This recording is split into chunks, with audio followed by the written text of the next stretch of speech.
homecoming weekend at Iowa Western. The Reavers send the Panthers home with their tails between their legs. The fight for the Kinney Cup. Fight? What fight? Slugging it out at Lewis Central. The Titans hope to weather the Cyclones, then butt heads with the Rams. Rough ride for the Rough Riders, courtesy of Abe Lincoln. The Lynx on the marquee at Waukee. Thomas Jefferson in the cage with the Tigers, and the Yellow Jackets just hoping to get out in one piece. The Falcons run through Red Oak, then fly to Nottoway Valley. Say hello to the Missouri River Conference champs, all in a day's work. The top-ranked Reavers make quick work of Indian Hills. It was over when it began. A new season set to begin. It's a slam dunk. And speaking of slam dunks, we're the Iowa Western cheerleaders! The Bluffs sports run starts right now!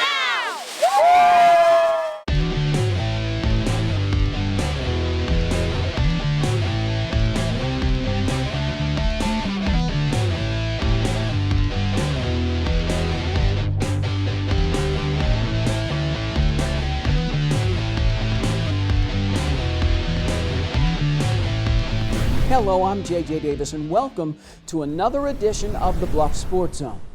Happy homecoming from Reavers Country as Iowa Western fans from the past, present, and future get together for one big happy party. And you know, the food's not too bad either.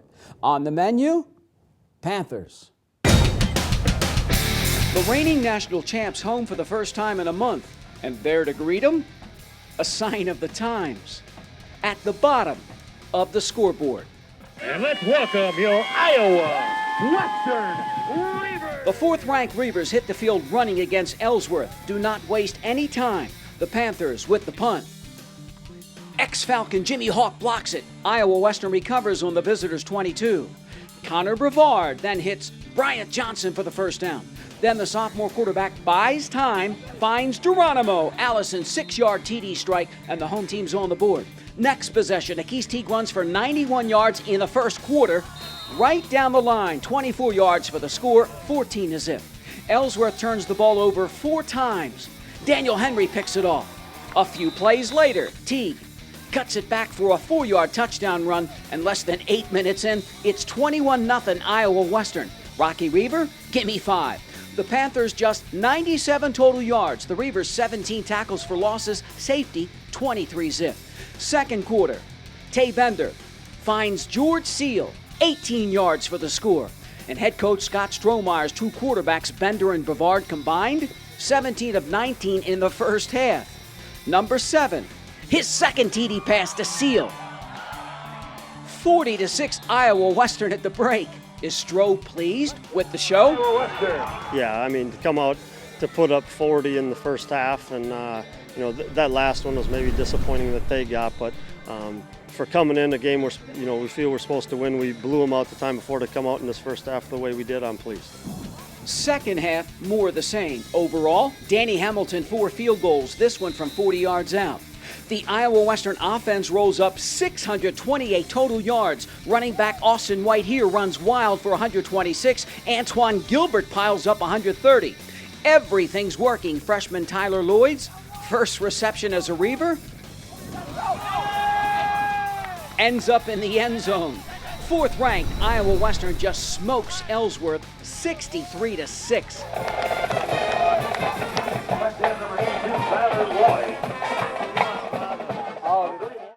And then there's the fight for the Kinney Cup. Well, actually, there's no fight. Iowa Western has dominated Iowa Central since the Tritons won the first game of the series in the Reavers' first year of existence. And since then, piece of cake. For the latest slice, here's IDUB TV student Aaron Zach. Road game coverage brought to you by Jenny Edmondson Sports Medicine. It's the battle for the Kinney Cup. Iowa Western looking to continue its winning streak against the Tritons of Iowa Central. Opening possession, Superman, a.k.a. Akis Teague, powers his way in. The Reavers on the board first. 2:04 to go in the quarter. Teague, again, finds a giant hole to the corner of the end zone. 26 yards for the score, 14-0 Iowa Western. Second quarter, Teague carries the rock 17 times for 133 yards. This his second touchdown, a 16-yard run. Visitors up 21-0. 8:39 to go in the half. Tay Bender fades one to Geronimo Allison. Touchdown Reavers, 28-0 advantage.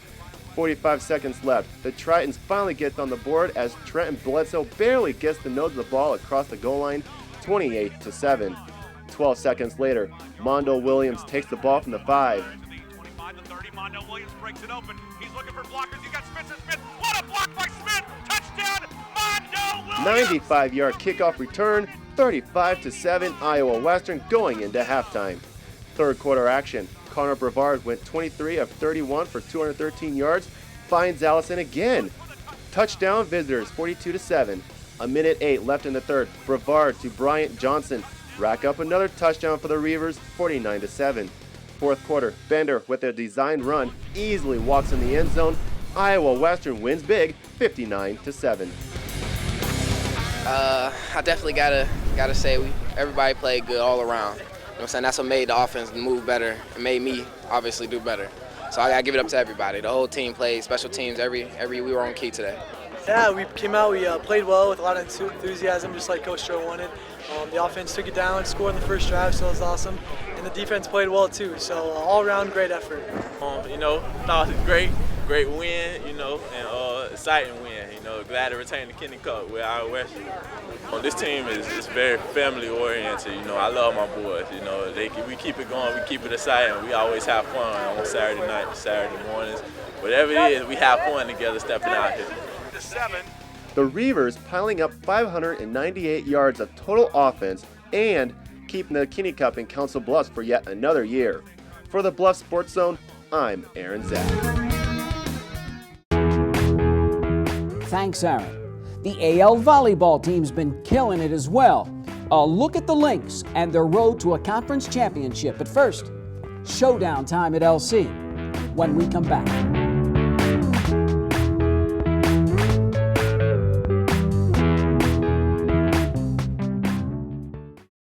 At Council Bluffs Savings Bank, we take pride in our community and volunteering our time to helping individuals, families, and businesses succeed. We are Council Bluffs people operating a Council Bluffs bank to help Council Bluffs be a better place to work and live. Hometown banking, the way it used to be. This portion of the Bluffs Sports Zone brought to you by Cutler O'Neill, Meyer Woodring, family-owned funeral home, serving Council Bluffs in southwest Iowa for over 100 years. The Titans taking no prisoners as Lewis Central catches fire, rips off 3 straight district wins. And the reward? One word: Harlan. That's right, the mighty, mighty Cyclones. Hey, but the Titans have Harlan right where they want him, at home. And if LC wins, guess who's in first place in Class 3A District 1? But, not so fast, my friends. The Cyclones blow out to a 17-7 lead. Second quarter, 2nd and 1 from their own 29.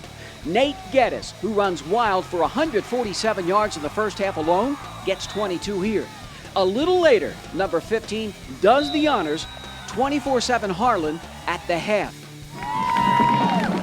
Lewis Central goes on the march in the third quarter. Second possession.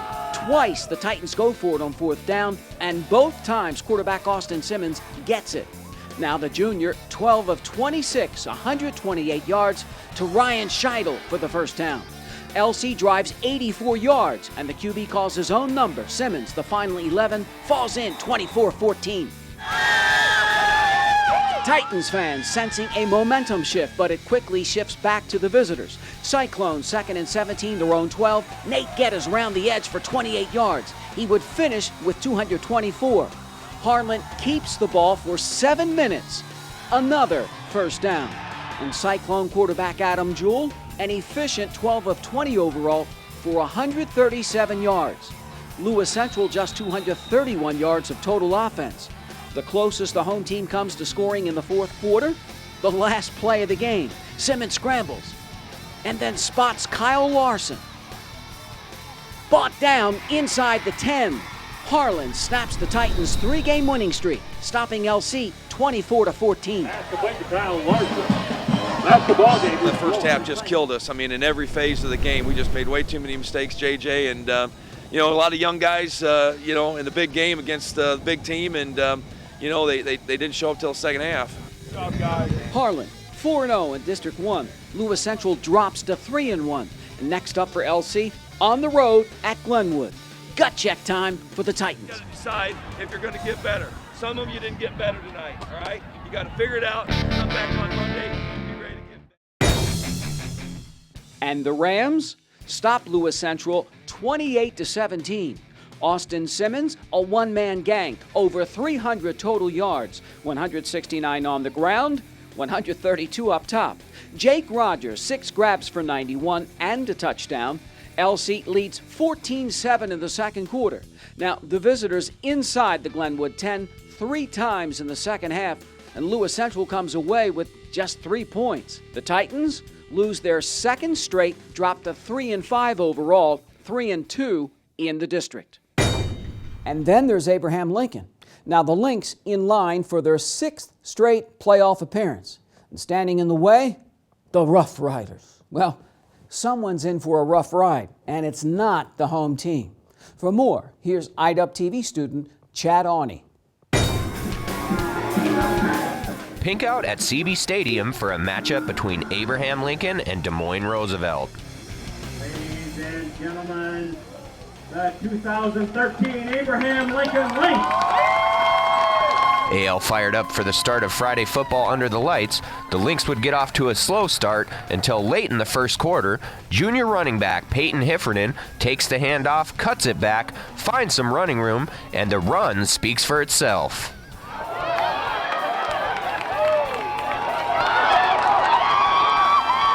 "58 yards in for 6, the Lynx get on the board first, up 7-0. Stayed that way till late second quarter. 4th and 16, Rough Riders quarterback Michael settled to Nathan Horn, but it would be just short of the first down. Abraham Lincoln heads to the locker room with a 7-0 halftime lead. Early third quarter, Heffernan takes the pitch, his 3rd carry on the night, breaks free, 62 yards, showing the speed for his 2nd rushing TD. Lynx lead it 14-0. AL's rushing attack impressive with 300 total yards. Still in the third, from 1 yard out, Heffernan again finds the end zone. Home team leads 21-0 heading into the fourth quarter. Lynx finally get it going through the air. Quarterback Jared Thompson finds Brandon Colpitts for 18 yards over the middle. AL increasing their lead to 28. Heffernan wasn't done either. The junior adds to his monstrous 230-yard day with his 4th touchdown, punching it in from 28 yards out. Lynx up big in the 4th, and Thompson connects with Colpitts for a 2nd time. Abraham Lincoln dominates Des Moines Roosevelt 42-6. We were ready to go. I think we were overconfident at first because it's Roosevelt. We underestimated them, but then we got back in it and we made big plays. I just got ready, I prepared, and Dylan told coach, he said he's playing better tonight, just leave him and give him the push. We see that all the time from him. You know, that's nothing new to us. He's just a little guy that really no one can see, and he's a strong kid, a tough kid, and he stays up, you know, and we know the play's never done with him whenever he's doing anything. So, you know, the weaving in and out and all that stuff we don't see, but, you know, him breaking tackles and staying alive, we see that a lot. The Lynx lock up a 6th straight trip to the postseason. For the Bluffs Sports Zone, I'm Chad Awney.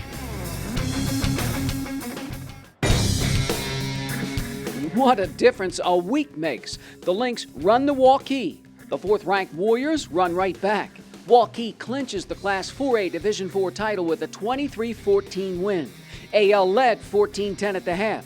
Peyton Heffernan averages over 6 yards a carry and 1 touchdown. And Jared Thompson, 10 of 19 for 90 yards. And Brandon Colpitts just 3 receptions for 27. The Lynx got to win at home against Southeast Polk to host a first-round playoff game. Things a little different for TJ. For the latest, here's IWTV student Camille Kammerer.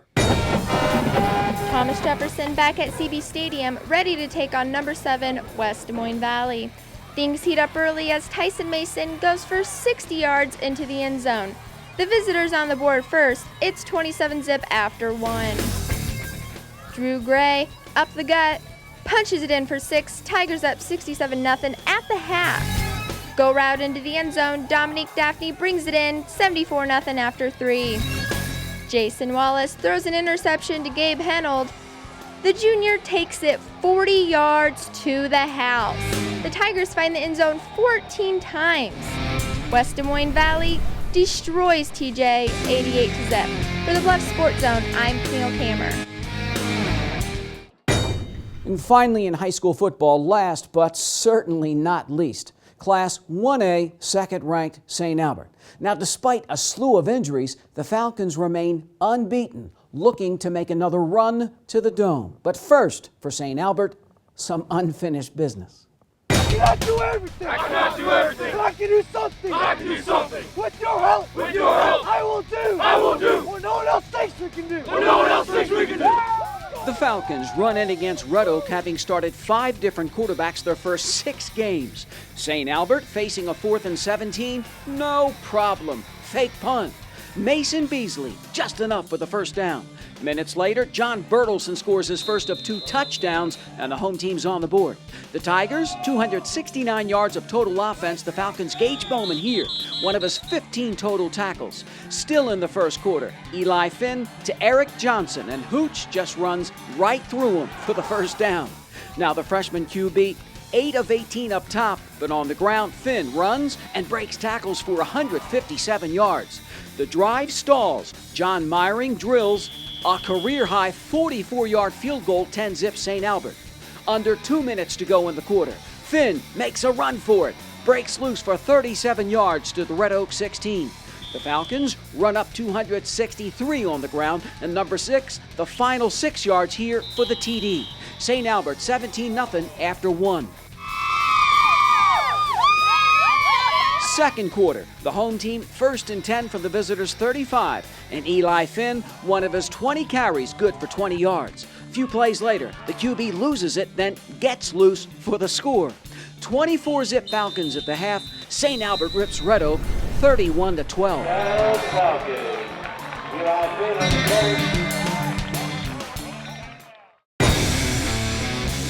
The 2-time state runners-up then make it 8-0, just barely. St. Albert, depleted by injuries, travels to Nottoway Valley and holds off the Wolverines 14-12. And you know, we're so used to blowouts. Hey, a win is a win is a win. So make that now 52 straight district wins for the playoff-bound Falcons. How about the top-ranked Reavers times 2? First, the ladies pile up an unheard-of soccer score. But next, the Lynx setting themselves up for a banner season. After the break.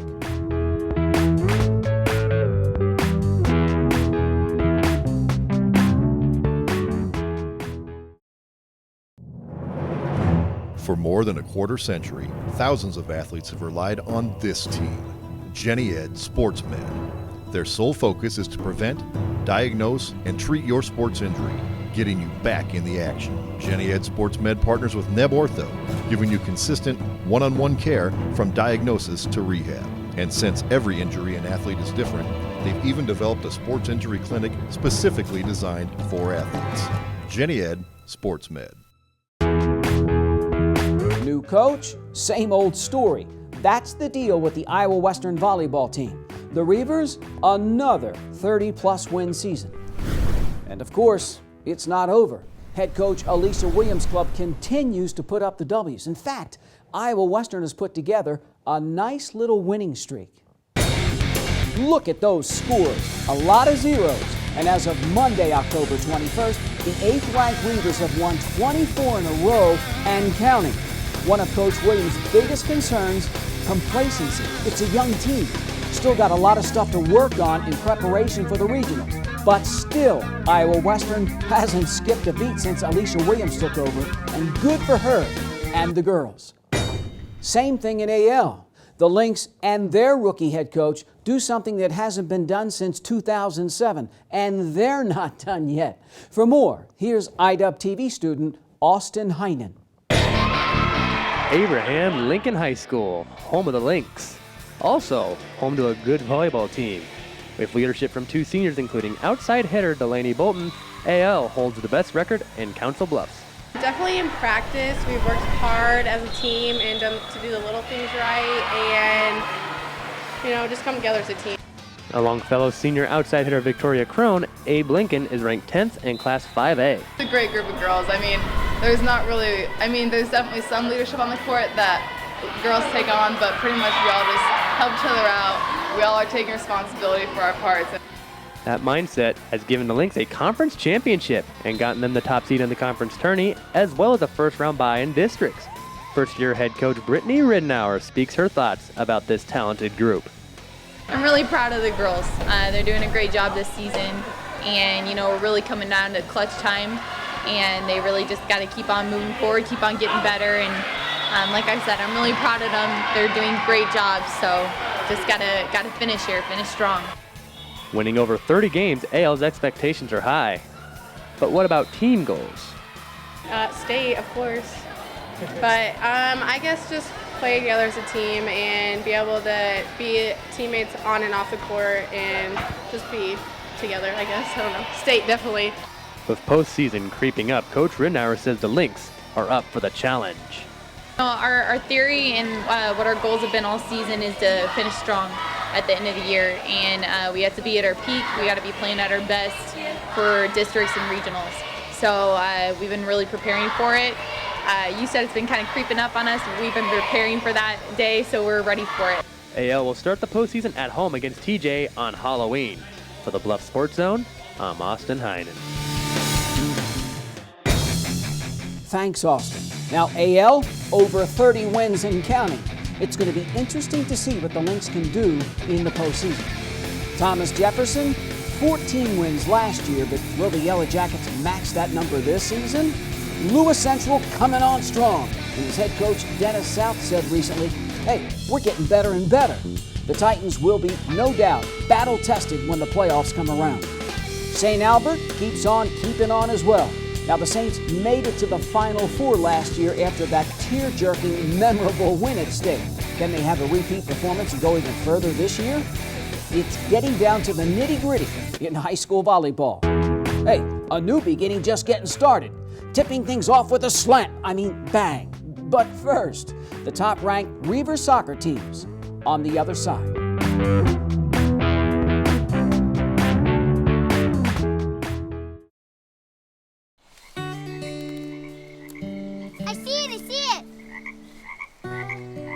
There are some moments only the forest can inspire. Find yours at discovertheforest.org. What more can you say? The Iowa Western soccer programs are on top of the world. Well, maybe that's stretching it just a little bit, but you know what I mean. Now, first the guys, and the million-dollar question. When was the last time they were shut out? Give up? Okay. How's August? As in August 25th. So you know, when Indian Hills comes to town with what? Just 2 wins? It's a no-brainer. For more, here's IWTV student Michael Byland. First game of the doubleheader, the Reavers look to continue their dominance against the Warriors. Elias Hatungi-Mont scores his first of 3 goals on the day. Reavers lead it 2-0 at half. What a great day for soccer. Iowa Western heating up in the second half. Andres Irving converts on the penalty kick. Home team up 6-0 in the 60th minute. Nick Melville's powerful kick hits the back of the net. Iowa Western 35 shots on goal compared to Indian Hills 2. Reavers win it 12-0. Well, I guess at halftime I sort of chewed them out for the lackluster first half, and they came out 30 seconds in the second half and they responded very well, and obviously a 10-goal second half, can't complain there. A challenge for us as we move on, especially against the harder teams, is just making sure we're burying our chances. So when the ball presents itself in front of the goal, we need to put it in the back of the net. Iowa Western with its first double-digit win of the season. For the Bluff Sports Zone, I'm Michael Byland. So there you go. The Reavers shut out Oakton, Iowa Central, and then North Iowa area. Jordan Carver in top-ranked Iowa Western, a sizzling 17-0. And then there's the #1 ladies. Once again, here's IWTV student Michael Byland. The Reavers getting pumped up for the second game of the doubleheader. Iowa Western gets on the board early. Brooke Jensen with one of her 4 goals, completing the hat trick in the first half. Aubrey Palmer also getting some of that hat trick, the sophomore with the goal. Reavers all systems go after the first half, leading the Warriors 13-0. Iowa Western a blistering 84 shots on goal. Christine Reynolds with her second of the game. The '1 team runs away with it, 22-0. The Reavers sweep Indian Hills. If you would have asked me this question 8 years ago, I wouldn't have imagined that the programs would be where they are right now. But it's due to a large part of, first of all, the administration, the school, the support that we have at the school. We have an amazing atmosphere and support system within the athletics department. We really stepped up. We had some hard games, but the last game that we played at Indian Hills, we did good, but I think we definitely improved from last time we played. It's just been fun to be a part of it and to see all the growth and to see us where we are right now. It's amazing. Aubrey Palmer, Brianna Richards, and Brooke Jensen all getting hat tricks, helping Iowa Western set a school record with goals in a game. For the Bluffs Sports Zone, I'm Michael Byland. Thanks again, Michael. Now the top-ranked ladies, 13-2. Iowa Western knocks off I-Central, but look at that, loses to Johnson County 2-1. But still, Brad Sylvie's team recorded 10 or so shutout victories?